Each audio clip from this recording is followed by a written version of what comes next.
Usa teu servo em nome do Senhor Jesus. Fale conosco. Amém. Antes de você se assentar, eu gostaria que você olhasse para a pessoa que está ao seu lado. Pode olhar para ela. Obrigado. Olhe para ela e fala assim: na autoridade do nome de Jesus.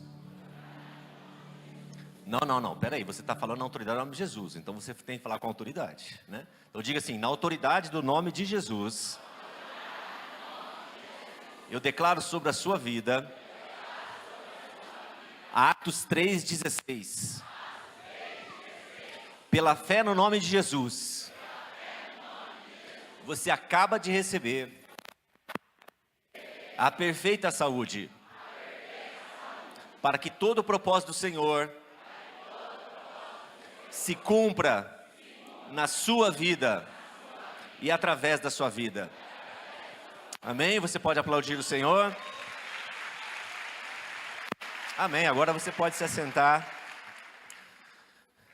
Eu fiquei muito feliz e honrado por esse convite de estar participando nessa igreja que já se tornou minha casa. Eu fico feliz também porque você se cumprimenta com a paz do Senhor. Então eu quero desejar para vocês a shalom do Senhor sobre a sua vida, sobre a sua casa, sobre tudo aquilo que o Senhor confiou a você. Eu não sei se você já percebeu que aquilo que você declara quando você cumprimenta alguém, a paz do Senhor, que em hebraico é shalom, você já percebeu o significado disso, ou mesmo a abrangência disso? Eu sempre gosto de pensar sobre uma história que eu ouvi de um pastor, que para mim deu significado a isso que nós falamos. Às vezes falamos a paz do Senhor, mas não pensamos naquilo que nós estamos proferindo. É uma bênção sobre a vida de alguém. Mas esse pastor me contou a seguinte história que ele viveu. Ele pegou um voo e ao seu lado estava um jovem. E o jovem, como todo jovem, estava lá com o seu fonezinho de ouvido, ouvindo a sua música, tranquilo, calmo e sereno. E eles decolaram e quando atingiram a velocidade de cruzeiro, a altitude de cruzeiro, eles pegaram a turbulência. E essa turbulência foi pior do que todas aquelas que ele havia enfrentado. E ele começou a orar, pedir perdão ao Senhor por todos os pecados que já haviam sido perdoados, né? Porque nessa hora a pessoa esquece que já foi perdoada. E ele olhou para o lado e o jovem continuava muito tranquilo, ali ouvindo a sua música sem problema nenhum. Deus ouviu a oração e eles passaram por aquela turbulência. E quando o avião pousou, ele não se aguentou e perguntou para aquele jovem: jovem, como você pode ficar tão tranquilo diante de uma situação em que quase nós perdemos a nossa vida? Aí o jovem olhou para ele e falou assim: não, é que eu conheço o piloto. Diga assim comigo: eu conheço o piloto. Nessa hora o piloto sai da cabine e olha para aquele jovem e fala assim: e aí filho, hoje foi punk, né? E o filho falou assim: é pai, hoje foi punk. Isso é paz, shalom. Eu não sei qual turbulência que você está passando, mas eu sei que você vai passar por turbulência. A gente passa por turbulência em qualquer área da nossa vida. Seja na nossa vida pessoal, seja na nossa saúde, seja na nossa vida familiar, seja nos nossos relacionamentos, na nossa vida ministerial, na nossa vida financeira. Em qualquer área a gente vai passar por turbulências. Jesus nos disse: no mundo terei essas aflições, mas tem de bom ânimo, pois eu venci o mundo. Então está nos dizendo: você vai passar por turbulências. Mas meu irmão, minha irmã, eu e você temos um pai. Amém? E esse pai é seu piloto. E ele vai te fazer atravessar por essa turbulência e vai te levar ao lugar em que ele preparou para você. Então você pode olhar para a pessoa que está ao seu lado e dizer assim: que a shalom do Senhor esteja sobre a sua vida. Amém, amém, glória a Deus. Bom, eu já fiquei, quando eu entrei aqui na igreja, eu já fiquei impactado, né, com a presença do Espírito Santo, com a glória do Senhor aqui. E realmente eu sei que no final eu vou estar orando por cura. Você quer ser curado nessa noite? Você crê que você pode ser curado? Não, eu não vou perguntar de novo. Você crê que você pode ser curado? Amém. Eu não estou perguntando as desculpas que você pode dar. Não, mas é assim, eu não vejo aqui nenhum cego do tanque de Betesda que começou a discutir com Jesus. Que Jesus perguntou para ele: você quer ser curado? Ele começou a enumerar um monte de coisas. Eu não vejo ninguém assim. Eu vejo pessoas que estão sedentas pela presença do Senhor em todas as áreas da sua vida. Então, quando eu já entrei aqui na igreja, eu senti esse impacto, mas eu também fiquei impactado porque a igreja tem escada. Meu irmão, você quer viver mais? Sobe escada. Não precisa descer tanto não, sobe mais. Ok? Então eu já comecei a ver, opa, essa igreja aqui já está com essa visão de cuidar do templo do Espírito Santo. Amém? Então vocês estão participando da igreja em que já há essa visão. E quando nós estávamos cantando essa última música, eu ouvi uma expressão: nós somos a geração que espera a volta do Senhor. Você já pensou no privilégio que nós estamos tendo nessa época que nós estamos vivendo? Muitas vezes nós ouvimos: nossa, a nossa época é tão difícil. Vem cá, quando teve alguma época fácil no mundo? Você já pensou nisso? No século passado teve 2 guerras mundiais. Não é? Teve a gripe espanhola que matou mais gente do que o Covid. Então, não sei se vocês sabem, claro que vocês sabem, porque vocês são fruto desse movimento. 1906, o que houve? Um alinhamento do Espírito Santo, da sua igreja, ao mover do Espírito Santo. Esse mover, esse alinhamento, varreu o mundo, incendiou o mundo. Na década de 70, 80, houve um alinhamento da alma, cura da alma. O que aconteceu? Um novo avivamento surgiu. E agora, eu e você, temos o privilégio de sermos a geração em que haverá um alinhamento de espírito, alma e corpo. Você já pensou nisso? No que Deus vai fazer através da sua vida e em sua vida? É só você dizer assim: eis-me aqui, Senhor, envia-me a mim. Você está entendendo a importância desse tema que nós estamos trazendo? Nós não estamos aqui somente falando assim: doutor vai falar de dieta, doutor vai falar de regime. A propósito, eu não estou aqui como médico. Estou aqui como um pastor, um irmão em Cristo. E não estou aqui para trazer uma palestra para você. Eu estou trazendo a palavra do Senhor para você. E a palavra nunca volta vazia. Nunca. Nunca volta vazia. E eu, quando subo, eu subo com temor e tremor. Porque eu não estou aqui para vocês olharem para mim. Eu estou aqui. Eu poderia falar meus cursos, tudo que eu fiz ou que eu faço, mas eu estou aqui para que vocês vejam a Jesus. A centralidade de Cristo na sua vida. Então, quando eu fui incumbido dessa missão de estar aqui com vocês, eu vi temor e tremor. E estou muito feliz por estar aqui. Então, pastor Ismael, foi uma alegria muito grande estar com o senhor já tarde, este ano. Então, é um momento tão bom a gente poder ver aquilo que o senhor está fazendo na sua igreja. Que a igreja não é minha, não é sua, a igreja é do Senhor Jesus. Então, meu irmão, eu e você temos que cuidar daquilo que o Senhor tem confiado a nós. Amém? Amém. O pastor fez uma pergunta: você quer viver até os 120 anos?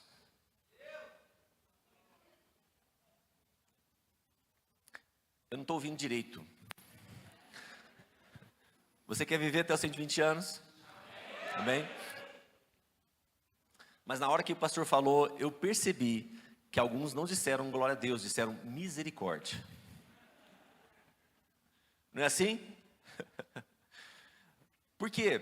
Porque normalmente nós olhamos para aquilo que está na palavra, e quando aquilo fala de um futuro, às vezes a gente olha não de acordo com aquilo que está na palavra, nós olhamos de acordo com aquilo que nós estamos vivendo. E muitas vezes a nossa realidade não bate com a realidade que a palavra quer que nós vivamos. Então você olha para o futuro, vamos dizer assim, que você está com 40 anos, e você olha para o futuro e fala assim: meu Deus, se eu chegar aos 80, já estou no lucro. Quanto mais aos 120, né? Então a gente já começa a ver que o livro que tem o título de Rumo aos 120 anos, ele não é fruto de só uma jogada de marketing. Nossa, que nome bonito e tal, né? A gente até pensou, o título original seria Rumo aos 120, mas daí o pessoal falou assim: não, vamos colocar 120 anos, porque senão o pessoal vai pensar que é Rumo aos 120 quilos. Então, para não ter confusão, né? Mas o título é Rumo aos 120 anos, mas ele não é uma jogada de marketing, não é algo assim que surgiu do acaso. Ele é fruto de um direcionamento do Espírito Santo, em que nós fizemos, o livro baseia-se no link entre Bíblia e ciência. E quando você vê esse título, Rumo aos 120 anos, você vai ver aquilo que está escrito em Gênesis 6:3, parte B. Está escrito assim, que o nosso tempo de vida será 120 anos. 120 anos. É o que está aí. Então, quando você olha para isso, 120 anos, você pensa assim, uau, eu tenho tudo isso? Eu tenho tudo isso? Agora a questão é, será que isso tem base científica? Né? E quando eu falo sobre a Bíblia como sendo respaldada pela ciência, eu não estou querendo dizer para você que a Bíblia é um livro científico. Por quê? Porque a ciência é baseada em hipótese. Mesmo que uma hipótese tenha 95% de chance de estar correta, 5% pode não ser verdadeiro. Então, isso é a ciência. Por isso que a medicina, por exemplo, a cada 4 anos, praticamente muda toda a seu escopo, toda a sua bagagem. Porque há muita informação sendo gerada, muito conhecimento sendo produzido. E é por isso que eu falo que a Bíblia não é um livro científico. Por quê? Porque ela é verdade absoluta. Ela é verdade absoluta. Quando ela fala sobre algo, ela estabelece o padrão. Ela é verdade absoluta. Então ela não pode ser dito assim, é um livro científico. Não. Mas quando ela fala de ciência, e esse livro, nós temos que entender que quando a Bíblia foi escrita, ela foi escrita numa linguagem tecnológica própria para a época que ela foi escrita. Então, as pessoas, se Jesus chegasse, falasse sobre uma parábola e falasse assim, olha, um semeador saiu a semear com a sua ceifadeira, com tantas, sei lá quantos negócios assim, né? E depois colheu, tal, com a colheitadeira e tal, ninguém ia entender nada. Então ela foi escrita com a linguagem tecnológica própria para aquela época. Quando nós ligamos essa linguagem tecnológica à nossa linguagem atual, nós vemos que então que a Bíblia é respaldada pela ciência. Olha o próximo slide. O próximo slide mostra o texto. Esse artigo foi publicado na revista Nature. O que é a revista Nature? A revista médica mais conceituada que existe. E ele está dizendo assim, exatamente, que o nosso tempo de vida está limitado a 120 anos. O nosso tempo cronológico, nosso limite genético são 120 anos. Então você vê que a Bíblia, quando fala sobre ciência, ela é respaldada. Ok? E cada vez mais a Bíblia vai sendo redescoberta pela ciência. E o livro trata exatamente sobre isso. Mas antes de continuar falando sobre o livro, dá para colocar o outro arquivo lá? Outro arquivo. Eu vou estar mostrando para vocês, não outro arquivo, a rede lá, isso. Eu queria que você anotasse o nome, Metanoia Saúde. Diga assim comigo, Metanoia Saúde.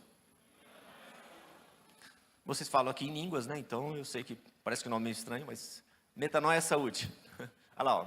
Então pega o seu celularzinho, aponta lá, você vai ter acesso às nossas redes sociais, a todo o material gratuito para você poder saber mais sobre como você pode viver os 120 anos, como você pode chegar aos 120 anos realmente vivendo e cumprindo todo o propósito que Deus tem para você, tá? Então, ali tem o nosso Instagram, nosso site, você vai ter acesso ao nosso canal no YouTube. A propósito, há uns dias atrás eu gravei um vídeo falando algo muito interessante. Eu estava no caminho conversando com o Christian, e ele falou algo que é uma prática assim, muito comum entre nós cristãos. Mas eu gravei um vídeo falando assim, que hoje você tem que se alimentar, tomar o seu café da manhã igual um rei, almoçar igual um príncipe e jantar como um mendigo. Por quê? Porque isso faz com que o seu organismo tenha a capacidade de ajustar o relógio biológico.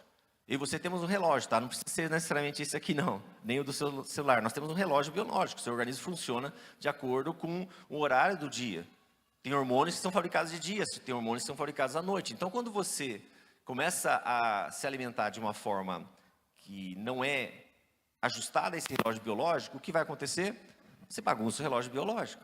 Então, aquele pãozinho com manteiga que você come de manhã, seu organismo precisa, vamos dizer assim, seu pâncreas, que é o órgão que produz a insulina, que é responsável pelo metabolismo da glicose, ele vai precisar de 4 unidades de insulina para processar aquela aquela glicose que chega.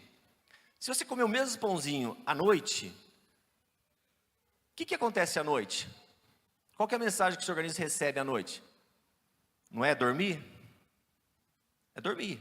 Então o seu organismo dorme realmente. O seu pâncreas vai dormir, seu fígado vai dormir. Então, aquele pãozinho lá com manteiga, ou mesmo aquela pizza, aquele cachorro quente, aquele pastel, o que mais?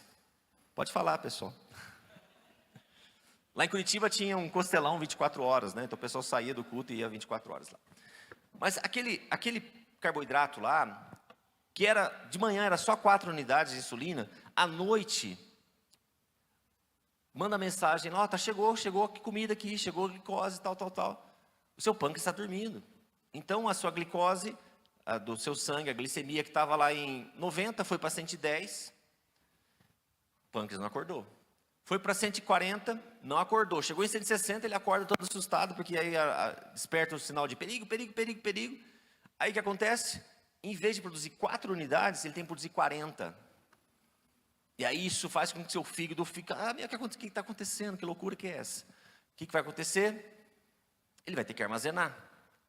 Aí você já sabe qual que é a doença que mais cresce entre os cristãos? Gordura no fígado. Esteatose hepática. Alguém já ouviu esse nome? Resistência insulínica. Por quê? Porque está armazenando. Né? Não vai armazenar, infelizmente, na forma de cabelo, de músculo. Vai armazenar na forma de gordura. Tá? Então, diga assim comigo. É um desafio. A partir de hoje, eu não vou ser mais igual crente. Eu não vou comer depois do culto. Eu vou comer antes do culto. Amém? Amém? A partir de hoje. Eu estou falando de uma forma engraçada, mas o que eu estou querendo colocar para vocês é que o mundo nunca teve tantas pessoas centenárias como nós temos hoje. Pode passar o próximo slide. Nós temos mais de 600 mil pessoas acima dos 100 anos. 600 mil pessoas. E eu espero encontrar aqui nessa igreja pessoas que vão ultrapassar os 100 anos. Amém? Você toma posse disso? Ok. Mas, para eu chegar aos 100 anos, eu queria mostrar para vocês o privilégio que eu tive alguns dias atrás. Pode passar o próximo slide? Essa senhora, a dona Maria, lá de Jundiaí, ela tem 103 anos. E quando ela veio para a igreja, ela não entrou numa cadeira de rodas, ela não entrou numa bengala, ela entrou andando, e a igreja também tinha escada. Ela subiu lá no púlpito para a gente tirar essa foto, subiu com essas perninhas, falando, ouvindo, vendo. Então, quando eu vejo isso, eu conversei um pouquinho com ela, e ela me falou, eu não tive uma vida fácil. Eu não tive uma vida fácil. Viúva, muito cedo, mãe de vários filhos, passou muita dificuldade, mas ela começou a desfrutar de algumas realidades que a gente quebra paradigmas, porque uma das coisas que eu mais ouço é que saúde é cara, doença... Na verdade, saúde não é cara, cara é doença. Saúde é barata, doença é cara. Se você vê um familiar seu numa UTI, você vai ver que doença é cara. Se você vê um familiar com Alzheimer, aí você vê que a doença é cara. Se você vê um familiar com uma doença neurodegenerativa, como por exemplo uma esclerose múltipla, uma artrite reumatoide, aí você vê que a doença é cara. Se você vê um paciente, um familiar seu com câncer, aí você vê que a doença é cara. E a saúde é muito barata. Só que ela é tão barata que a gente não percebe que Deus nos cria de uma forma com que nós possamos realmente cuidar do templo do Espírito Santo. Você sabe que você é templo do Espírito Santo, amém? A propósito, todos são nascidos de novo aqui? Não, eu não falei assim. Eu falei a maior notícia do século, da sua vida. Você nasceu de novo? É a maior notícia que você pode ter, nascer de novo. Seu espírito estava morto. Estava morto. Você podia ter vivido uma vidazinha boa, não é? Porque você tinha sua inteligência racional, suas camadas de conhecimento, a sua inteligência emocional, a forma de se relacionar, né? Então você podia ter fazer coisa boa, que é o que o mundo faz. O mundo faz isso, ele faz coisas boas. Porque lembra que o fruto que foi comido por Eva e Adão veio da árvore do conhecimento do quê? Do bem e do mal. Então você pode fazer coisa boa, só que o seu espírito estava morto. Aí quando você nasce de novo, é como se você fosse tirado dessa árvore do conhecimento do bem e do mal e fosse enxertado na árvore da vida. Amém? E aí do seu interior começam a fluir rios de águas vivas, porque o Espírito Santo começa a morar em você. E aí você começa a ver que a sua vida começa a ser pautada não somente por esse tipo de inteligência que você estava acostumado, como você estava acostumado. A Bíblia diz em no livro de Romanos 8, no versículo 11, que diz assim, que se o Espírito que ressuscitou Jesus Cristo dentre os mortos habita em você, esse mesmo Espírito vivificará o vosso corpo mortal. Ele está dizendo que esse corpo passa por uma transformação, ele recebe vida. Então aquele princípio que estava estabelecido lá no Salmo 103, versículo 3, que Deus perdoa todas as nossas iniquidades e sara todas as nossas enfermidades, nós vivíamos debaixo de iniquidade, medo, ódio, culpa, inferioridade. Isso guiava a nossa vida, por mais que você tivesse formação, por mais que você tivesse graduação, por mais que você tivesse relacionamentos, nós nos baseávamos nesse princípio. Mas a Bíblia diz que Deus prova seu amor para conosco. E diz em Romanos 12, 2, não vos conformeis a este mundo, mas transformeis pela renovação da vossa mente, para que você seja capaz, olha, tem um condicional aí, de experimentar a boa, perfeita e agradável vontade de Deus. Então ele está dizendo assim, que você pode ter nascido de novo, mas se você não nasceu de novo, você não experimenta a boa vontade, agradável e perfeita vontade de Deus. Mas para que você experimente, você tem que mudar a forma como você pensa. E a forma como nós pensamos é sempre baseada nesses paradigmas. E às vezes os paradigmas que você está carregando, e eu carregava, são paradigmas que não batem com a palavra. Não são de acordo com a palavra. Deixa eu perguntar uma coisa para vocês. Vou pedir para você fazer uma coisa muito simples. Bate nas suas costas. Pode bater, dos dois lados. É você mesmo que está batendo, então você não vai se espancar, né? Mas tudo bem. Hoje é sábado, não é? A semana foi estafante, estressante, então talvez você esteja com os trigger points aí. Trigger point é ponto gatilho. Sabe aqueles nozinhos do músculo? Aquele ponto que dói o negócio? Então pode bater de novo, que daí você já dá uma relaxadinha. Ok. Fazer uma pergunta. Alguém achou asa aí? Certeza? Bate de novo, que talvez você não bateu. Você percebeu que você não achou asa, mas do jeito que nós estamos vivendo não como cuidando de espírito, alma e corpo. Nós estamos querendo viver igual anjos. E você não é anjo, meu irmão, porque você tem corpo físico. E a Bíblia diz em 1 Tessalonicenses 5:23, mantenha irrepreensível espírito, alma e corpo, até a vinda do nosso Senhor Jesus Cristo. Ou seja, se eu não entendo que eu sou tripartite, formado de 3 partes, e que Jesus veio para salvar as 3 partes, eu vou estar cuidando do meu jeito, não do jeito que a Bíblia fala. E aí é um problema. Porque quando você cuida do jeito que você acha, na verdade Jesus não está sendo o centro da sua vida. Ele tem que ser o centro da sua vida em todas as áreas, não na que você escolhe. Ou ele é dono de tudo, ou ele não é dono de nada. Você não é crente 99%, você tem que ser crente 100%.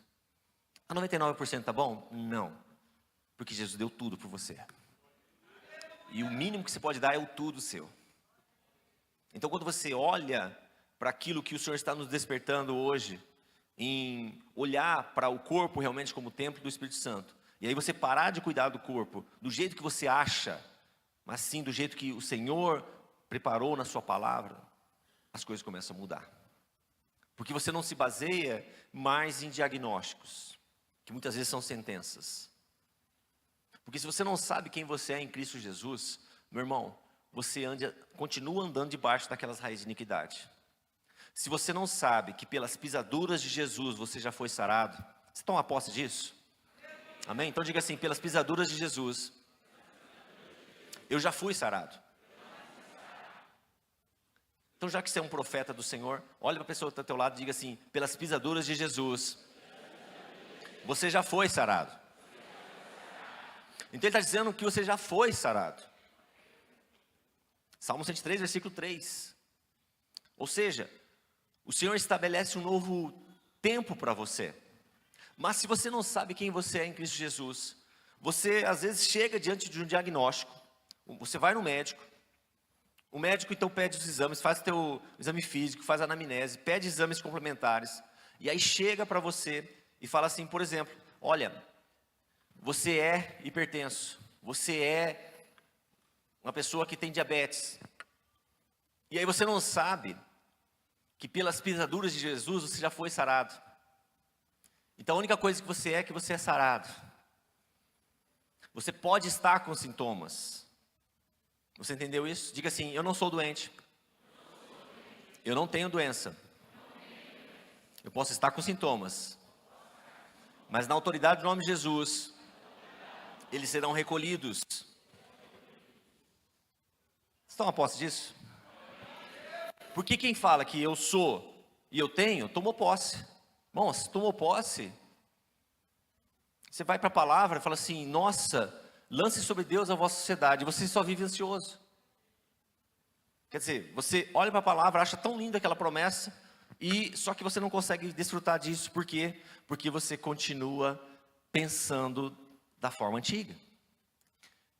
E aí, você vai no médico, então ele fala e vem com esse diagnóstico, e quando ele fala isso, e você não sabe, não entendeu isso ainda, você toma posse e fala assim, olha para a tua história, às vezes na história da sua família tem lá um pai que teve um infarto por causa de hipertensão, teve uma amputação por causa do diabetes, e aí você olha para toda essa história que está armazenada na sua linha familiar, são doenças geracionais, e aí você fala assim, aí o Satanás vem lá e fala assim, tá vendo?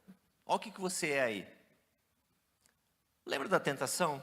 O que era o foco da tentação de Jesus? Se és filho de Deus, identidade. Quem você é em Cristo Jesus, meu irmão? Pelas pisaduras de Jesus você já foi sarado. E aí você então às vezes não entende isso, e aí o médico fala isso, você olha para essa história, o inimigo sopra no seu ouvido, e aí você fala assim, eu sou, eu tenho. O que acontece? O seu organismo recebe essa informação. E quando a gente fala sobre informação, é algo tão poderoso. Porque lembra-se que todo o universo foi criado por uma palavra. E a Bíblia diz que a vida e a morte estão aonde? No poder da língua. E aí, é por isso que eu coloquei... Pode passar o slide, por favor? O próximo.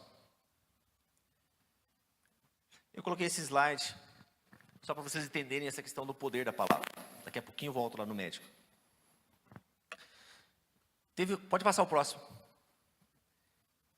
Teve um cientista, eu falo sobre isso no livro. Teve um cientista aeroespacial da NASA, que ele fez uma descoberta que eu achei fantástica. Que é para você entender por que você tem que cuidar do templo do Espírito Santo. Neemias 1:9 diz que ali é o lugar onde eu habitarei, porque ali está escrito o meu nome. Esse cientista fez a seguinte ação. Aqui está o alfabeto hebraico, cada letra do alfabeto hebraico tem um valor numérico. Ok? O próximo slide, pode passar, por favor. Mostra a tabela periódica de elementos. Se você lembra de suas aulas de química, não se assuste, não precisa ficar preocupado, não é Enem aqui, pode ficar tranquilo. Tá? Mas o que ele fez? Ele pegou 4 elementos dessa tabela periódica. 4 elementos são hidrogênio, nitrogênio, oxigênio e carbono. Esses 4 elementos são os constituintes do nosso DNA. Isso aqui é o nosso DNA. O DNA é o nosso banco de dados.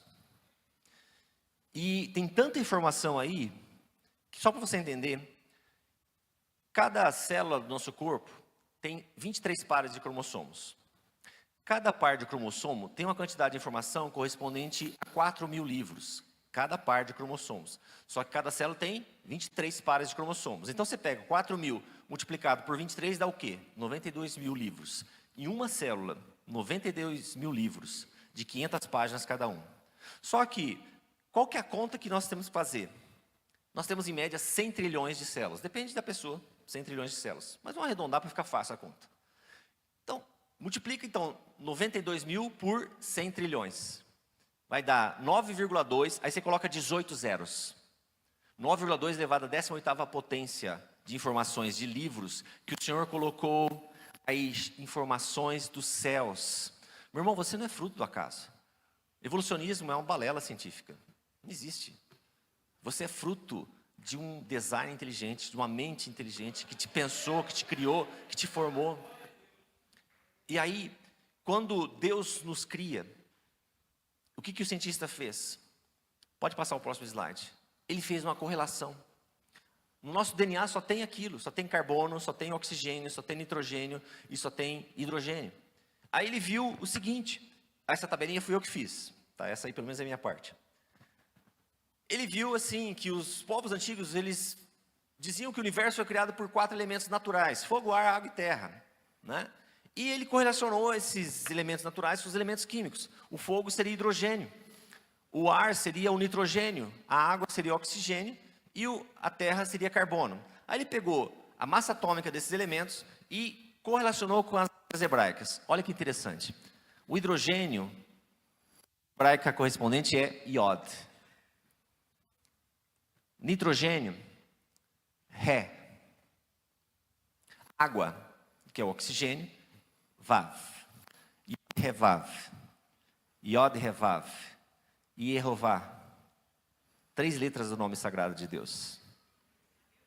Só que a Bíblia diz que façamos o homem à nossa imagem e... Ou seja, Deus é espírito. Nós temos um corpo físico. Para ter um corpo físico, Deus usa o carbono.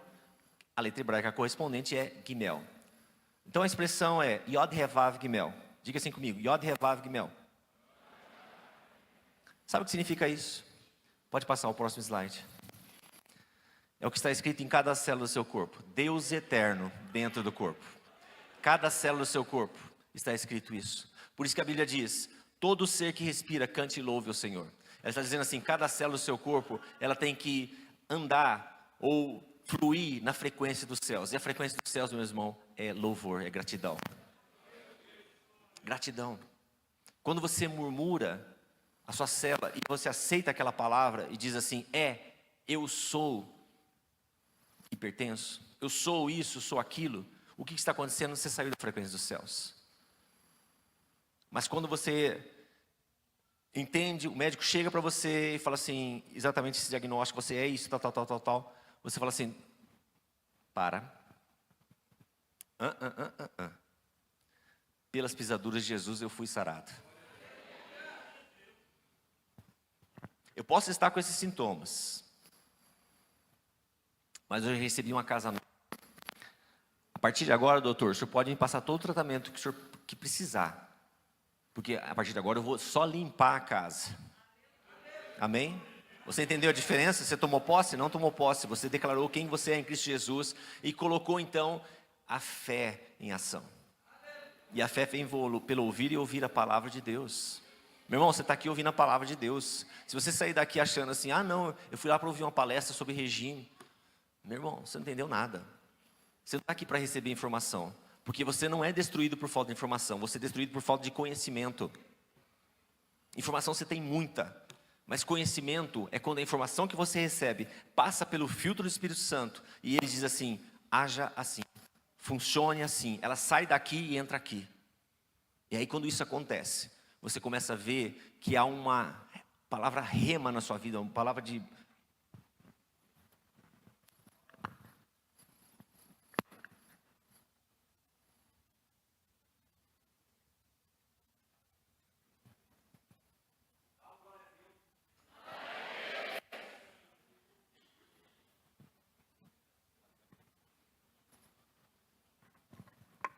Tá bom. Deu. Aí. Acho que é as minhas mãos. Então quando você começa a entender essa realidade de quem você é em Cristo Jesus, e é muito importante a gente entender a ação do Espírito Santo. O Espírito Santo exatamente não é só para você ter sensações. O Espírito Santo sempre te aponta para Jesus. Sempre aponta para Jesus. Tudo que nós fazemos aqui na igreja é cristocêntrico, ou seja, Jesus é o centro. Se Jesus não está no centro, meu irmão, não adianta nada do que a gente está fazendo aqui. Nada. E aí ele aponta para Jesus. E quando ele aponta para Jesus, ele nos mostra como nós devemos viver. Deixa eu perguntar para você, quem tem sido o seu modelo de vida saudável até agora? Pode ser um de cada vez, eu também não estou ouvindo, está muito tumulto. Vocês são cristãos? Essa é uma igreja cristã? Você sabe o que significa a palavra cristão? Pequeno Cristo. Então eu vou perguntar de novo, quem vai ser seu modelo de vida saudável a partir de hoje? Você tem que olhar para Jesus. Para quem você está olhando? Muitas vezes você pode pensar, sei lá, um youtuber, um influencer, um ator, uma atriz, sei lá, um atleta, não é? Tantas pessoas, um médico, pastor, não sei. Mas, meu irmão, o centro da sua vida é Jesus. E a Bíblia diz em Romanos 8:29, que eu e você fomos criados para sermos conforme a imagem do Filho. A gente tem um modelo. A gente tem um modelo. E vem cá, como você imagina Jesus? Às vezes a imagem que nós temos de Jesus é aquele paradigma que nós temos nas escolas, nos repartições públicas, pelo menos deveria ter, né? Ou pelo menos tinha na minha época. Um crucifixo com alguém esquelético pendurado numa cruz. Não é essa imagem que às vezes a gente tem? Né? Então quando você olha essa imagem, aquilo fica marcado lá no seu subconsciente. E você olha para aquela imagem e fala assim, não, isso não pode ser meu modelo de vida saudável. Então você começa a buscar outros caminhos. Ou então você está tão acostumado a pensar ou funcionar daquela outra forma, e hoje você recebe muita informação, né? Você abre aqui o seu Instagram, você vai receber um monte de informação. E aí você vai ter um monte de influências, né? E cada vez mais nós recebemos tanta influência que nós não conseguimos reter. Porque a gente precisa de dopamina, né? Que é um neurotransmissor, eu vou falar disso daqui a pouquinho. Mas aí a gente começa ou nem lembra que Jesus é o nosso centro. Mas deixa eu pegar só a passagem ali que nós passamos agora na Páscoa. Você olhar para Jesus. Por que você tem que olhar para Jesus? A Bíblia diz que Jesus era carpinteiro e filho de carpinteiro. Numa época que não tinha nenhuma aparelho com energia elétrica. Era tudo braçal. Ou seja, Jesus tinha que fazer muita força. Teve um teólogo que fez um cálculo de quanto Jesus andou. Jesus quase deu a volta à terra andando. Ele andou mais ou menos 36 mil quilômetros durante toda a sua vida. A linha do Equador tem mais ou menos 43 mil quilômetros. Então faltou pouquinho. Você vai olhar ali os últimos dias de Jesus. Você vai ver que ele começa, desde o momento em que ele sofre o processo de suar sangue. Ele começa um processo de desidratação. Um processo em que vai entrando em um quadro de choque hipovolêmico. Ou seja, vai perdendo líquido. Vai perdendo sangue. E aí esse processo vai piorando cada vez mais, porque ele é açoitado, ele é espancado. E aí a Bíblia diz que nesse estado, já quase em choque hipovolêmico, ele pega o travessão da cruz, mais ou menos 30 quilos, pelo menos, em choque hipovolêmico, e anda mais ou menos meio quilômetro em choque hipovolêmico, até a cruz. E aí a Bíblia diz que nenhum dos seus ossos foi quebrado. E Jesus, quando você ouve, ou pelo menos lê na Bíblia, ele falando assim, Pai, perdoa-lhes porque eles não sabem o que fazem. O esforço que ele teve que fazer para isso era sobre-humano. Por quê? Porque ele estava em tetania. Tetania é aquele quadro. Você já teve cãibra? Imagina essa cãibra em todo o seu organismo. Tétano é a doença que a pessoa entra nesse espasmo muscular. Jesus estava em tetania, porque, imagina isso, é um processo que vai acontecendo no seu organismo, e aí, imagina Jesus para fazer aquele esforço ele estava pendurado na cruz, para fazer aquele esforço de levantar um pouquinho, para tentar ter um pouquinho de ar, e poder falar essas palavras, foi sobre-humano. Ele tinha que ter uma estrutura osteomuscular de alguém muito forte, né? Hoje o nome que nós daríamos seria que Jesus era sarado. Né? Ele te sarou porque ele era sarado, tá? Amém? Então você percebe isso. E quando você olha para Jesus, você vai vendo então que não tem motivo para nós termos esse comportamento esquizofrênico. Doutor, o que é esquizofrenia? É uma doença psiquiátrica. Um dos sintomas dela pode ser uma dupla personalidade. Ou seja, você é uma coisa, no outro momento você é outra coisa. Então aqui na igreja você fala assim, eu amo Jesus, eu amo Jesus. Mas você sai da igreja, sai pelas portas da igreja, você esquece de Jesus. Você continua a viver do jeito que você acha que deve ser. Meu irmão, não é assim. Ou é 100% ou é nada. Ou é 100% ou é nada. E aí, pode passar o próximo slide? Pode passar o próximo. O próximo. Aí. Por que eu coloquei essa figura aí? Você sabe o que é isso aí? Vocês sabem? Vocês são... É o quê? Qual que é um carro, né? Ferrari, né? Diga assim, eu sou uma Ferrari. Não, pessoal, pelo amor de Deus. Pega a chave do carro, coloca lá na ignição, diga assim, eu sou uma Ferrari. Agora, olha para a pessoa que está do seu lado e diga assim, você é uma Ferrari. Amém? Os esposos, eu espero que tenham aproveitado a ocasião e falado assim, nossa, você é uma Ferrari. Algumas esposas olharam para os esposos e falaram assim, você é uma Ferrari?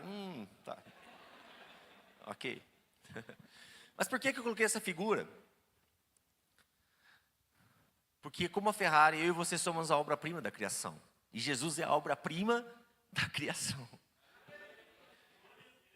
Mas quando Deus cria a mim e a você, e você pode perceber que a Ferrari não é fruto de um acaso, né? Não foi uma explosão que criou lá no ferro velho que criou uma Ferrari. Ela é um projeto, né, automobilístico, de engenharia. Então eu e você somos fruto de um projeto muito bem criado. E quando Deus cria essa Ferrari, eu e você, Ele vai criar as ferramentas para que essa Ferrari possa funcionar muito bem. Possa funcionar os 120 milhões de quilômetros que ela tem aí para andar. Amém? Ok?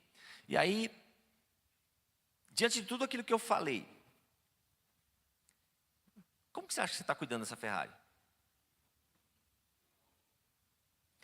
Pode passar o próximo slide? Eu não gosto de acusar ninguém.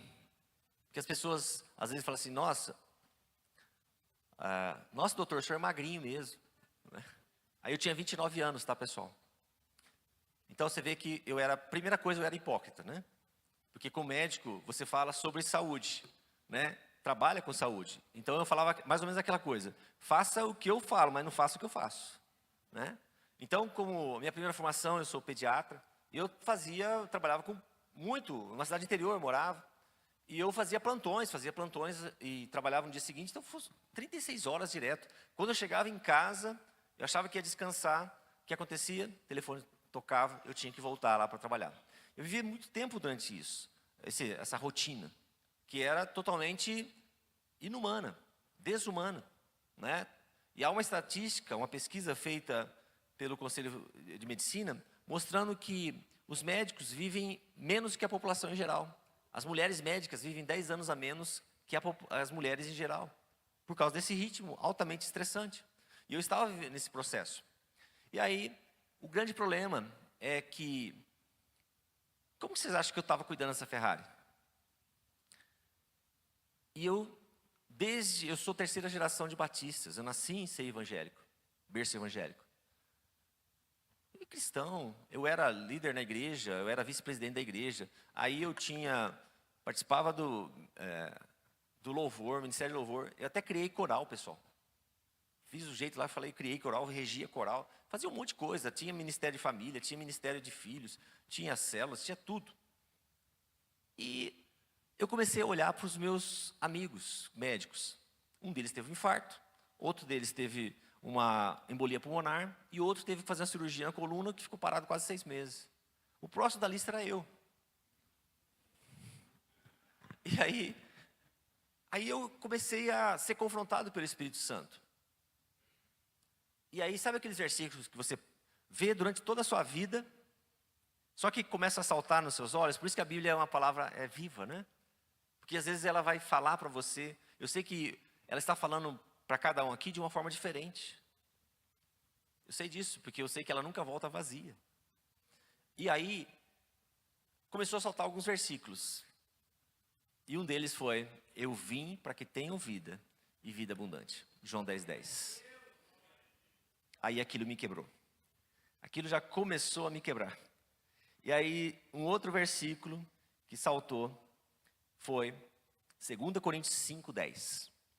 Pois nós todos teremos de comparecer diante do tribunal de Cristo, para que cada um receba o que merecer pelo bem ou pelo mal que tiver feito neste corpo terreno. Eu falei, opa, a coisa está ficando estreita.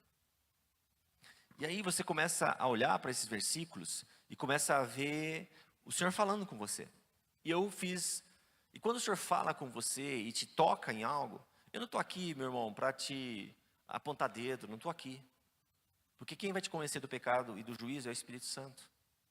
Mas a única coisa que você tem que ter diante desse confronto que o Espírito Santo gera em você é uma atitude: arrependimento. Se confessarmos os nossos pecados, Ele é fiel e justo para nos perdoar os pecados e nos purificar de toda injustiça. 1 João 9.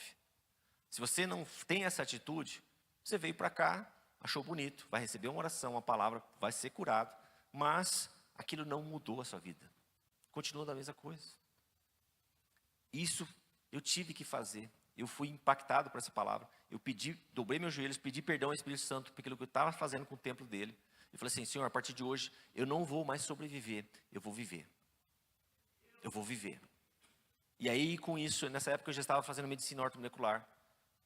E eu comecei a ver, então, para quem não sabe, medicina ortomolecular, basicamente pensa assim na doença, como, vamos dizer assim, vou pegar um câncer, só para vocês entenderem bem.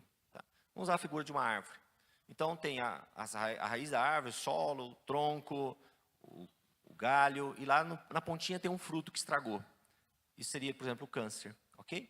Então, normalmente o que é abordado? Você corta ali o fruto que está estragado, ou um pedacinho do galho, né? Então seria uma cirurgia, uma quimioterapia, uma radioterapia. É uma abordagem, tem que ser feita. Mas a gente tem que lembrar que a árvore continua lá, o terreno continua lá. E a medicina ortomolecular exatamente trata esse terreno. Vem cá, só você pensar assim: se um peixinho está doente, dentro de uma água que está suja, adianta você ficar dando só remedinho para ele, antibiótico para ele? Não é melhor trocar a água que ele está? O meio ambiente? É isso que você tem que fazer. Então, a medicina ortomolecular faz isso. E eu estava estudando já isso. E eu comecei então a olhar e ver que aquilo que eu estava estudando, ela tinha a correlação com a palavra, com a Bíblia. E foi isso que daí surgiu o Metanoia Saúde, aquilo que eu pedi para vocês seguirem. E aí eu comecei então a aplicar na minha vida, e da minha vida e da minha esposa. E é claro que nesse processo, que acontece todos os dias até hoje, o Espírito Santo me confronta, né? E teve uma passagem muito interessante, que talvez essa foi o grande divisor de águas da minha vida. Eu estava lá, já no processo de mudança, e o Espírito Santo falou comigo assim: para de investir no futuro marido da sua futura viúva. Você entendeu o que eu falei? Eu estava ganhando dinheiro, eu estava trabalhando, eu estava crescendo profissionalmente, mas só que eu não ia desfrutar de nada disso. Eu ia morrer logo, porque eu estava olhando para meus colegas, estava seguindo a linha deles. O que ia acontecer comigo? Eu ia deixar a herança. E uma mulher muito bonita. E é claro que alguém estaria ali sendo candidato a desfrutar de toda essa herança que eu iria deixar. O Espírito Santo me convenceu. E aí eu tive que mudar. E eu mudei. Então, maridos, parem de investir no futuro marido da sua futura viúva. Você está entendendo? E aí, foi esses confrontos que o Espírito Santo vai gerando. E quando a gente olha do jeito que a gente está vivendo, pode passar o próximo slide?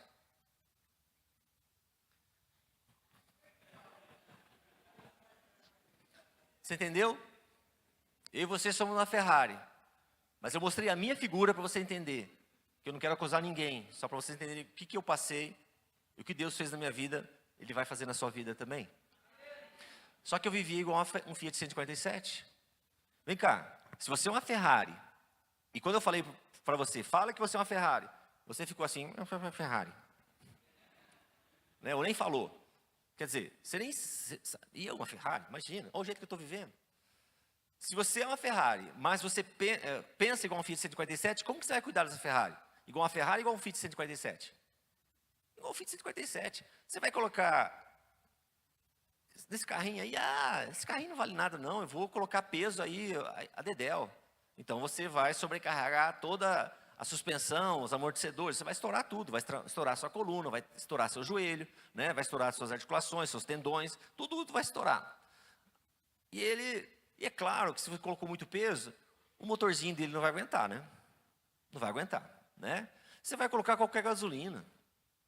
Então, quer dizer, qualquer gasolina, você vai colocar lixo mesmo. Né? E o grande maioria que a gente come hoje é lixo, né, pessoal? Hoje é lixo. Hoje é o tal do junk food. Né? Doutor, imagina eu comer lixo? Você gosta de comer lixo. Fala a verdade. Sabe aquele pacotinho de Cheetos? Aquele chulé ensacado? Né? Você abre aquele chulé, né? Você come, se eu abrir aqui, se você abrir, você vai comer todo ele e vai pegar o finalzinho e fazer isso aqui ainda. E ainda para arrematar, você vem com o quê? Coca-Cola, não é? É básico. Então você sabe que você gosta de lixo, né? E o que você está fazendo com o seu organismo? Basicamente, você está dando boas-vindas a um exército de substâncias químicas que destrói o seu organismo. Mas é de um dia para outro? Não. É lento o processo. Pode passar o próximo slide. Olha lá. Esse aqui é um slide que mostra como a gente vive. Health span seria a curva do intervalo de saúde. Vamos colocar assim fácil. Imagine que Deus te deu um cartão de crédito de 120 milhões. 120 anos. Amém? O que acontece com a gente? Do 0 aos 20 a gente não usa muito ele não. Porque está com bastante reserva, usa a reserva dos pais, tal. Agora, dos 20 aos 40 anos, a gente começa a passar esse cartão.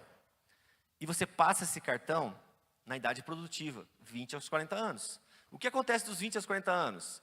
Você e eu somos a geração do imparável, incansável, imbatível e todos os que você pensar. Você vai fazer de tudo. Você passa, nem olha o saldo.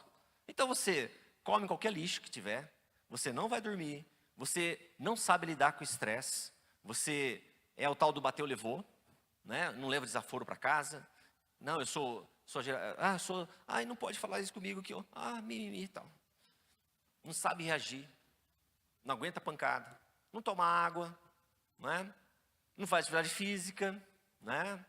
Aí você pega, já que você é muito espiritual, você pega um texto fora do contexto para virar texto para sua preguiça, né? Você pega aquele texto de Tiago, de 1 Timóteo 4,8, que fala que o exercício físico é de pouco proveito.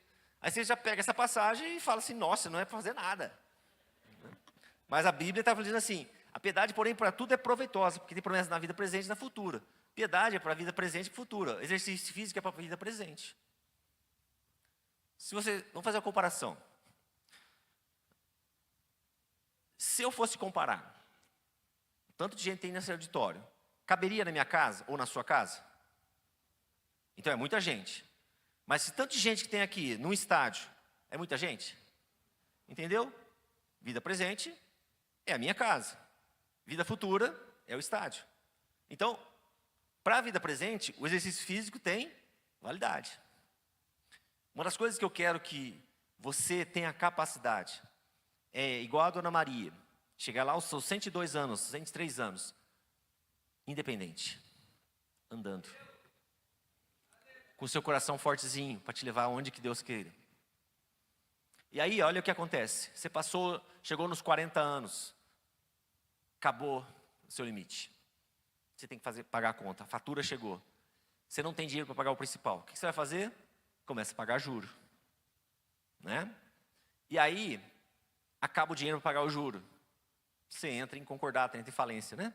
Então é mais ou menos isso que vai acontecendo. O que vai acontecendo? A partir dos 40 anos a gente começa a ficar com um quadro grave. Ou seja, aquilo que nosso organismo estava assim, avisando antes, sinalizando antes, a gente então tem a lesão depois dos 40 anos. É isso que vai acontecendo. Pode passar o próximo slide. Ah, doutor, mas eu vou tomar aquele remedinho e vai me ajudar. Esse é um gráfico que mostra o que você faz quando você só trata sintomas. Né? A terceira causa de morte nos Estados Unidos é iatrogenia. O que é isso? Doença causada por medicamento. Terceira causa de morte. Você começa tomando um medicamento, daqui a pouquinho você está tomando 2. O segundo é para combater o efeito colateral do primeiro. E aí vai. Aí vai. Você chega no final aí, tomando. Eu já atendi pacientes, crentes, tomando mais de 8 tipos de medicamentos psiquiátricos. Só os psiquiátricos, fora os outros que tomavam.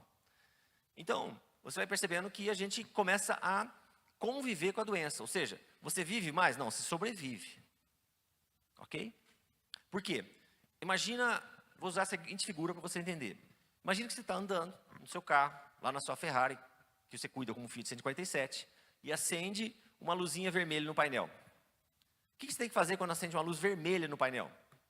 Você tem que parar o carro, chamar o mecânico, pedir para ele fazer uma análise do que está acontecendo. O que o mecânico tem que fazer?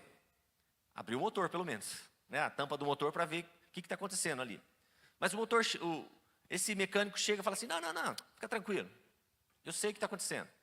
Aí ele vai lá na caixa de fusível e tira o fusível da luz vermelha. Acabou o problema, né? Acabou o problema, porque não tem mais luz vermelha. Acabou o problema? Não. Então é assim, se você cuida só dessa parte. Ou seja, só cuida de sintomas. Você não tem que cuidar de sintomas. Você tem que fazer o seguinte, pode passar o próximo slide. Olha o que vai acontecer com só cuidar de sintomas. Vem cá, continua sendo uma Ferrari? Você olhou ali e você viu, é uma Ferrari batida. Mas imagina o que eu e você estão fazendo com essa Ferrari. Você tem chamado. Você tem uma instrumentalidade do Senhor. O Senhor colocou dons e talentos na sua mão. Mas do jeito que você está vivendo, você acha que você vai conseguir cumprir todo o propósito que o Senhor tem na sua vida? Pode passar o próximo slide. Aí, só que acontece.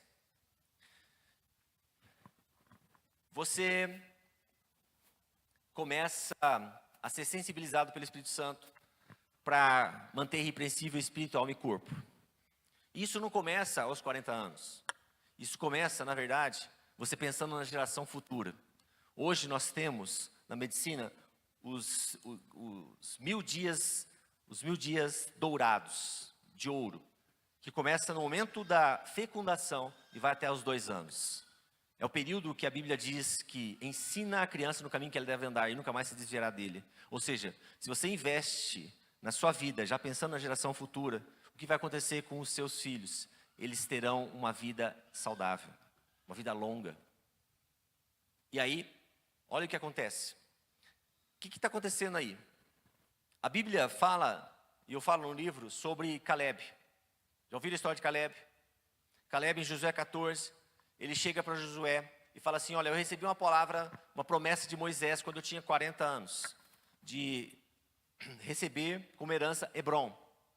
Só para você conceituar, Hebrom era uma cidade que estava em cima de uma montanha, murada, fortificada, e dentro havia gigantes. Esse era o lugar de promessa de Caleb. Lugarzinho de promessa esquisito, né? Pelo menos quando eu pensava em lugar de promessa, eu sempre pensava assim, numa ilha do Caribe, eu lá tomando uma aguinha de coco. Para mim era assim, puxa, eu já cheguei no lugar da promessa. Mas você vê que aí começa uma situação bem interessante, que nós podemos depois falar em outro momento, mas tem duas partes a promessa. Deus te coloca no lugar da promessa. Você tem promessa do Senhor para a sua vida? Amém? Amém. Deus vai te colocar no lugar da promessa. Agora, permanecer no lugar da promessa não é a parte de Deus, é a sua parte. Aí Caleb chega para Josué e fala assim: olha, pode me dar Hebron. Eu tinha 40 anos quando eu recebi a promessa. Hoje eu estou com 85. 85. E aí ele fala assim: eu estou tão forte como no dia em que o Senhor me enviou. O que ele está dizendo? Eu tenho a idade cronológica de 85 anos, ou seja, data de nascimento. Não dá para mudar a sua data de nascimento, meu irmão. Não dá. Mas o que ele está dizendo? Mas a minha idade biológica, o jeito que eu funciono, é de um homem de 40 anos. Ou seja, os seus hormônios estavam lá em cima. Sua testosterona estava lá em cima. O seu sistema osteomuscular, seu coração era de um homem de 40 anos. A sua mente, o seu cérebro era de um homem de 40 anos. Então, você começa a perceber que há uma diferença entre idade cronológica e idade biológica. E aí entra um outro texto que as pessoas às vezes falam assim: nossa, a Bíblia está se contradizendo. Salmo 90:10. O que está escrito no Salmo 90:10? Que o nosso tempo de vida será 70, quando no máximo 80 anos. Já leu esse texto? E aí você pega o texto de Gênesis 3 e fala assim: nossa, a Bíblia está se contradizendo. Meu irmão, lembra que a Bíblia é a verdade absoluta. Diga assim comigo: a Bíblia nunca se contradiz. Ela sempre se complementa. Olha para a pessoa que está ao teu lado e fala para ela assim: a Bíblia não se contradiz. Ela se complementa. Então, vai estudar a Bíblia. Amém? Por quê? Numa passagem, Gênesis 6:3, ela está dizendo sobre idade cronológica, ou seja, limite genético. Na outra, ela está falando sobre idade biológica, que está comprovada na vida de Caleb. Ele chega aos 85 anos com a idade biológica de 40. Ele, se você chegar aos 120 anos, é só você fazer a conta. Ele vai estar com a idade biológica de 70, 80 anos. Entenderam? E aí, pode passar o próximo slide, por favor? Não, o anterior. Isso aí. Olha lá como Caleb... Aí está mostrando o que a ciência está descobrindo hoje. Se você faz intervenções no seu estilo de vida. Porque a gente pensa que tudo é genética. Não é, os genes são ruins. Não é o gene que é ruim. É a epigenética, ou seja, o seu estilo de vida. O jeito que você está vivendo. E a ciência tem um estudo mostrando que o câncer, o fator genético de um câncer é 10%, estourando. 90% é estilo de vida. E desses 90%, 55% estão relacionados com comida e obesidade. Um dos símbolos do cristianismo é um peixinho, né? Lembra daquele ditado? O peixe morre pela boca? Você está morrendo pela boca, meu irmão? A partir de hoje não, né? Olha o que aconteceu. Quando você muda, doutor, e como eu vou mudar? Aí eu vou pedir para você fazer algo. Lembra que eu falei de Jesus? Faz assim com a mão. Pode fazer. Diga assim comigo: eu vou responder ao estresse como Jesus. De novo. Eu vou responder ao estresse como Jesus. Eu vou me alimentar e tomar água como Jesus. Eu vou dormir como Jesus. Eu vou fazer atividade física como Jesus. Eu vou fazer atividade física como Jesus. Olhe para a pessoa que está ao teu lado e fala assim: você vai fazer atividade física como Jesus. E último dedo: eu vou jejuar como Jesus. Ok? Mas você olhou bem para isso aqui que eu acabei de falar? Estresse, alimentação e água, sono, atividade física e jejuar, detoxificação. Isso aqui o mundo faz. E faz muito bem. E muito melhor do que a gente. O que a igreja está fazendo e despertando agora? Ela está recuperando o terreno. Porque a igreja primitiva, ela funcionava dessa forma. A igreja é que colocou, o cristianismo foi o que colocou o corpo como algo sagrado. Algo que tinha valor para Deus. Todas as outras religiões desprezavam o corpo. Porque achavam que era algo inferior. Que o importante era cuidar de espírito e matéria destrua. O cristianismo coloca aquilo que Paulo fala em 1 Tessalonicenses 23. Espírito, alma e corpo. A igreja perde isso durante toda a história dela. E agora o Senhor está nos dando a oportunidade de recuperar esse terreno. Entendeu, irmão? Não é só uma coisa nova. Não, irmão. Você vai olhar Filipe correndo ao lado da carruagem. Correndo. Não de motoquinha. Correndo. Você vai ver Pedro andando de Jope até Cesareia, 60 quilômetros em 2 dias. 30 quilômetros por dia, andando. Quanto você deu um rolezinho de 30 quilômetros? A pé.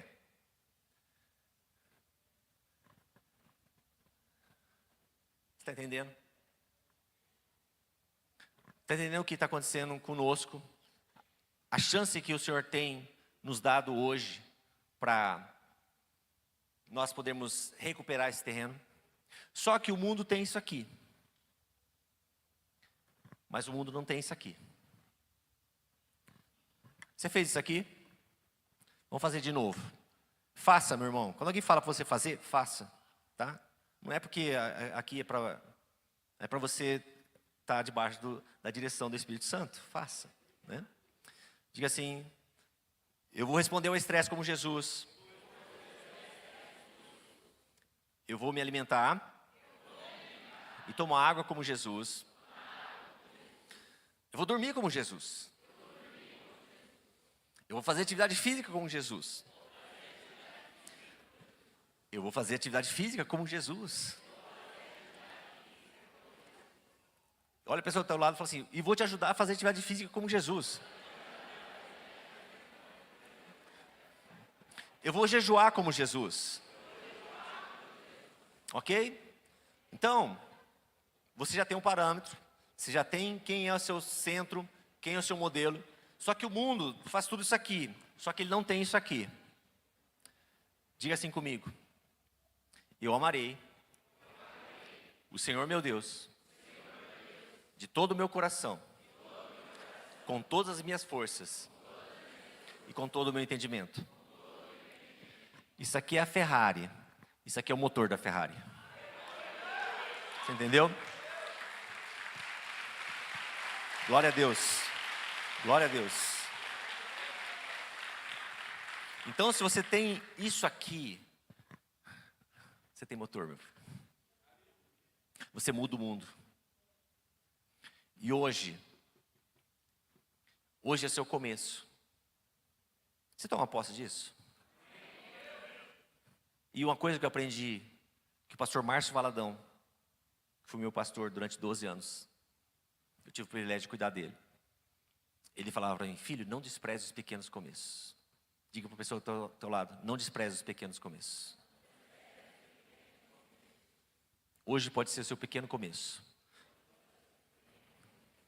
Amém? Eu gostaria de orar com vocês. Eu posso orar com vocês? Amém? Como eu falei para vocês, eu sou de origem batista. Então eu era bem certinho assim. Tudo tinha que ter no slide bonitinho. Eu coloquei poucos slides hoje, só para vocês entenderem. Mas o Senhor nos levou, quando nos deu o Metanoia Saúde, nós morávamos em cidade pequena, lá no interior do Mato Grosso do Sul. E Ele nos levou para Belo Horizonte. Nós não tínhamos ninguém lá, nós fomos Deus falou assim, sai da tua terra, do meio da tua parentela e vai. E eu te mostrarei, e nós fizemos isso. Nós fomos em obediência. Ninguém entendeu nada, mas nós fomos. E lá, o Senhor começou a trabalhar em nossas vidas. E uma das coisas que aconteceu foi quando eu fui ministrar lá em Nova York, no Moriá. Eu estava ministrando e o Espírito Santo falou comigo, ore pelos enfermos. Nessa hora eu comecei a discutir com o Senhor. Eu falei assim, Senhor, ó, o pessoal do Reteté está aqui. do Xaramanaia, está tudo aqui. Coloca eles para orar, deixa eu quieto aqui no meu canto.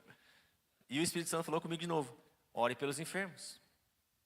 E aí eu falei assim, tá bom, se o senhor mandou orar, eu vou orar. E aí, a partir daquele momento, eu nunca mais deixei de orar. Porque eu comecei a entender aquilo que está em Marcos 16, 17, 18. Quando eu orar pelos enfermos, eles serão curados. Não é porque a minha oração é poderosa, mas porque eu estou liberando a palavra. E ela nunca volta vazia. Então, eu gostaria de convidar você a ficar em pé. Desculpe-me se eu me alonguei um pouquinho. Mas uma coisa importante que eu quero dar para vocês, duas orientações. A primeira, aquela pessoa que está vindo à sua mente, para você dizendo assim, tal pessoa tinha que estar aqui. Ela não deveria estar aqui. Sabe por quê? Porque, primeiro, quem colocou o nome dessa pessoa aí à sua mente foi o Espírito Santo. E por que ele colocou o nome dessa pessoa na sua mente? Porque quando você receber a palavra e liberar sobre a vida dessa pessoa, ela será curada. Você crê nisso? Eu posso te contar um testemunho antes de orar, só para você entender isso. Eu estava ministrando aqui em Campinas, no congresso, e logo depois da minha ministração, chegou um senhor e falou assim, doutor, o senhor pode orar pela minha irmã? E eu falei assim, posso orar? Claro que eu posso orar. Então, meu irmão, quando você já tem a mente renovada, você não fica perguntando, o que eu tenho que orar? Primeiro você fala que você vai orar. Depois você pode perguntar o que você tem que orar, ok? E eu fiz isso, perguntei, mas por que você quer que eu ore por ela? E ele falou assim, doutor, a minha irmã vai amanhã para uma cirurgia. Ela vai ter que tirar um rim e vai ter que tirar o útero. E eu comecei a orar, e durante a oração, eu liberei a seguinte palavra. A cirurgia vai ser cancelada, porque você está dando um rim e um útero novo para sua mãe, irmã. Mas vem cá, meu irmão, imagina, eu sou médico. O que acontece nesse momento? Seu homem espiritual e seu homem carnal entra em confronto, né? Aí eu comecei a falar assim, Deus, mas como? Está todos os exames lá, está tudo comprovado. Mas aí eu tomei posse da palavra que eu havia liberado. Eu falei assim, se a palavra foi liberada, ela nunca volta vazia. No dia seguinte, eu estava em outro momento do congresso e mais ou menos 2 horas da tarde, as pessoas começaram a me ligar ou chegar para mim e falar assim, doutor, você viu o que aconteceu lá na reunião? Eu falei assim, não, eu estava aqui no Xaramanaia. Eu estava no Xaramanaia mesmo. Eu já estava no Xaramanaia, já deixei de ser batista e tal. E aí, eles chegaram para mim e falaram assim, doutor, sabe aquele homem que o senhor havia orado com a irmã dele? Eu falei, sim, eu lembro, claro que eu lembro. Eu orei por várias pessoas, mas eu lembro desse caso específico. Ele chegou chorando e pediu para o pregador para ter um momento de que ele tinha que testemunhar, E ele chegou na frente, era um momento em que o pregador foi sensível à ação do Espírito Santo, e falou assim, você pode testemunhar. E aí, ele fala assim, olha, ontem minha irmã recebeu uma oração, uma palavra de oração. Eu criei nessa palavra, e quando essa palavra foi liberada, eu liberei sobre a vida dela. E hoje, quando minha irmã foi fazer a cirurgia, eu acabei de receber o WhatsApp, a cirurgia foi cancelada. Porque os médicos refizeram o exame e estava tudo normal. Então você entende por que a sua palavra tem poder? Você entende por que você está aqui e tal pessoa não está? É porque através da sua vida, hoje você é canal de milagre, de cura, de restauração. E outra orientação que eu preciso dar para você é que a Bíblia diz que a oração, ou a palavra do crente deve ser sim, sim e não, não. Ou seja, deve ter concordância. Não é assim? Imagina então que isso estabelece um princípio da oração. Se eu oro, liberando você, cura sobre a sua vida em determinada área, e logo após a oração, você vem a mim, ou vem a qualquer um dos obreiros, dos pastores, e fala assim, você pode orar por mim porque eu tenho, ou eu sou, sei lá, hipertenso? E eu vou dizer para você, não, eu não posso orar por você. Porque você acabou de receber a palavra, mas só que você não tomou posse da palavra. Ou seja, vai ser uma oração de discordância, não de concordância. Mas se você vier até mim e falar assim, doutor, o senhor pode orar por mim, porque eu estava com tal sintoma, com tal enfermidade, mas eu fui curado. E eu posso, com certeza eu vou orar com você, porque é uma oração de gratidão e de concordância. Você entendeu isso? Lembra que a vida e a morte estão no poder da língua. E a palavra que tem que sair dos seus lábios são sempre palavras de gratidão, de louvor. Você toma posse disso? Você entendeu isso? Então eu gostaria que você fechasse seus olhos, pudesse colocar a mão sobre a sua cabeça.